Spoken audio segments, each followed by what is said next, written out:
railing, cable duct, baby cable, saka ito. Panel natin, 6. Okay.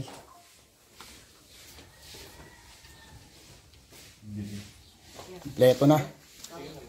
Combiner box.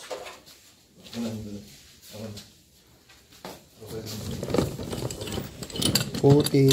Hindi natin magagamit yung puting pag ano yung yero eh. Okay, mga clamp. Mga safety device. Ito, okay. Okay, akit na natin panel. Saan dadaan? Ay, yung ladder to.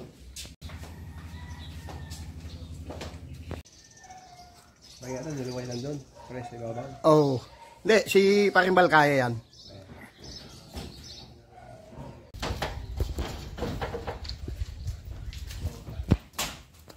Ito yung ating TV cable and then yung DC cable natin. And then ito yung yellow green grounding. Ang wire natin is 6 mm squared. And then ito 25 mm battery cable. Ito yung W connector natin MC4. Then ito yung ating mga puting, yung mid clamp and clamp. Connected na yung mga panel natin. And then itong isa, okay na to, naka-power on na to. Ikakabit natin ngayon yung TV cable dito sa 3 panel.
Tayo na MC4 connector.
Okay, meron tayong 46 volts. 46.5. Okay na yung ating wiring connection parallel. 3 pieces na 550 watts, 50 volts. Then doon sa isang setup natin, ganun din. Parallel na 550, 50 volts.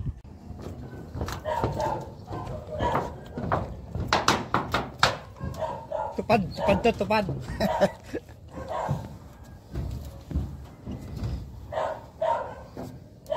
Alikabok eh, oh. Alikabok to. Malikabok dito eh. Oo. Guys, sa dinaanan natin Oh, simento. pabrika ng semento. Pabrika ng simento. Kaya ito bago tayo malis eh.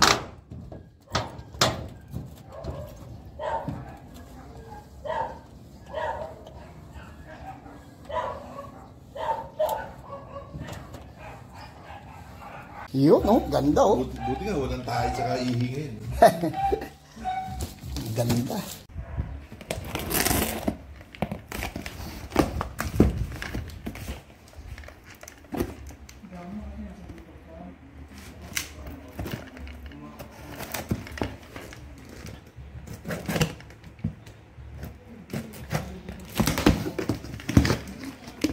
Ito yung ating inverter.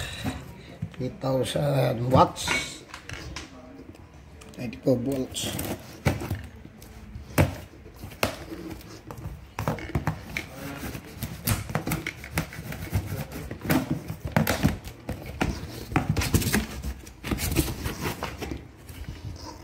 Okay, ikakabit na natin itong ating inverter dito.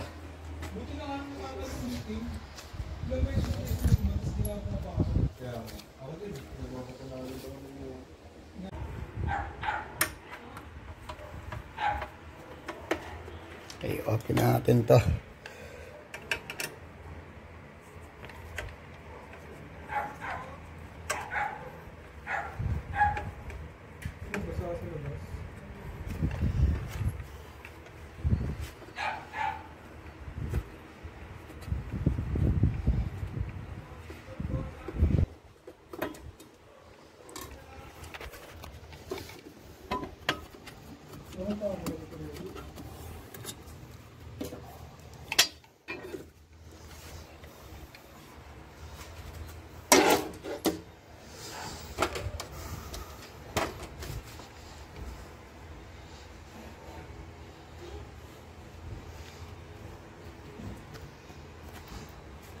AC in, AC out, PB in, and then DC in.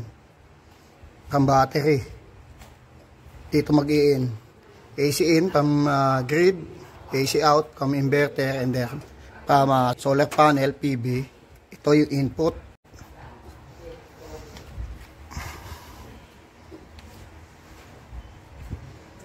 Positive yung left side, negative yung right side. Sa battery, ang input natin, yung left side is positive, negative yung right side.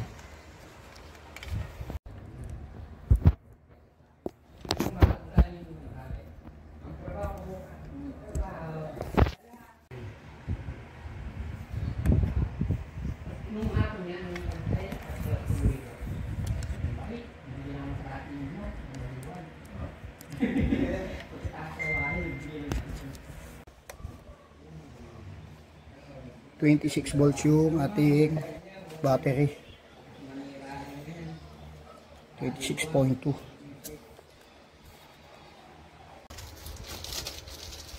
Sabit mo tong ibabaw, tas tulak mo. Yan, sabit mo ibabaw, tas tulak mo. Okay, tas tulak mo. Ay, balik sasabit mo ibabaw, tas tutulak mo yung ilalim. Okay na pare. Tapos ito, yung DC. Ito, yan.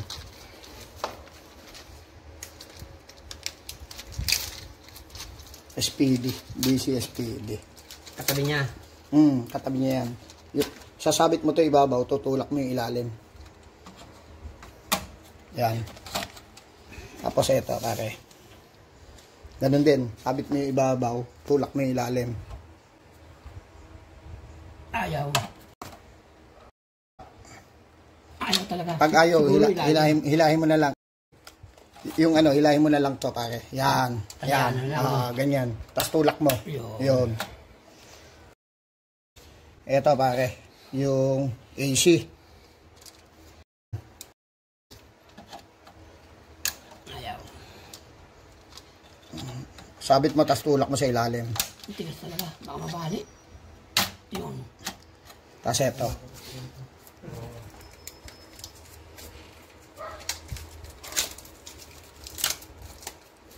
Yan yung AC SPD. Yan yung sa output ng inverter. Ito yung sa input galing ng grid DU. AC circuit breaker 32 amp. Okay? Sentro. Sentro mga pare. Okay. Yan, okay. Ang gagawin natin dito, install natin yung DC circuit breaker from battery to inverter. Tetest natin yung inverter natin. Yan. Kulang ng kilo. May ano pa eh. Alibaba. Alibaba eh.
Yeah.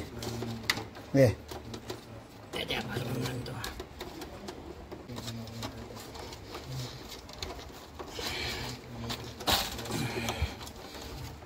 Yeah. Pag-aaralan lang ba yun? Nakakarawan yung grinder at abarena? Oo, okay lang. Hindi yung aircon mo sa bahay, wala nang patayan din.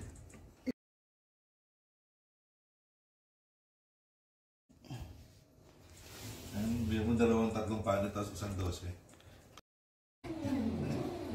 Okay, connected na yung ating combiner box, yung mga safety device natin.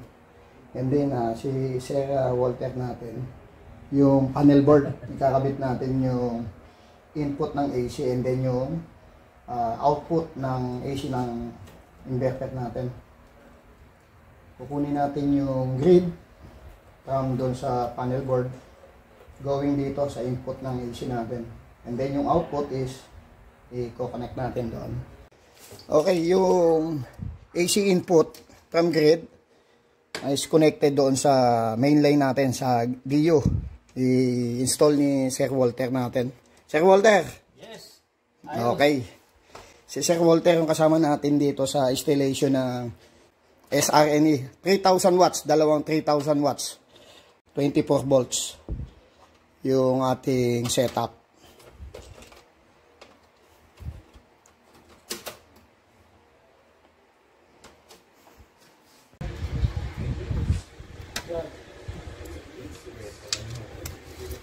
Talon. Buhay pa.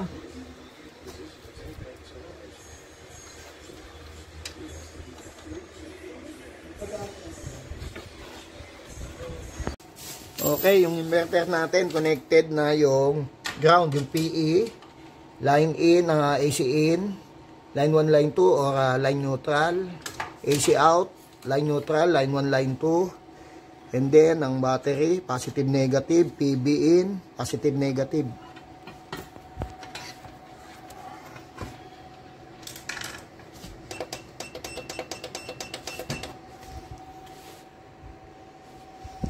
Ang battery ay BYD.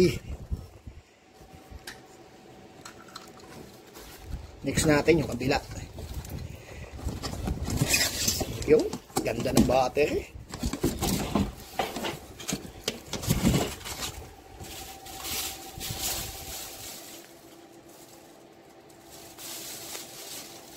Hindi pala dumating. Ayun, 24 volts.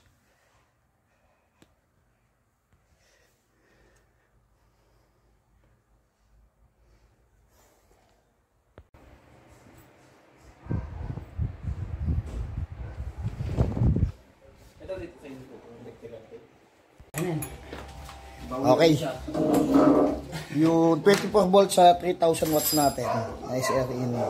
Sa akin, dito natin i-install. Yung isa naka-install na sa taas. Okay, ito yung isang setup natin na 3,000. I-install natin. picture, oh. Oh, ayan yung mga nag-i-install lang ano. So, napupo okay pala. Iyan mo sana yan, pare.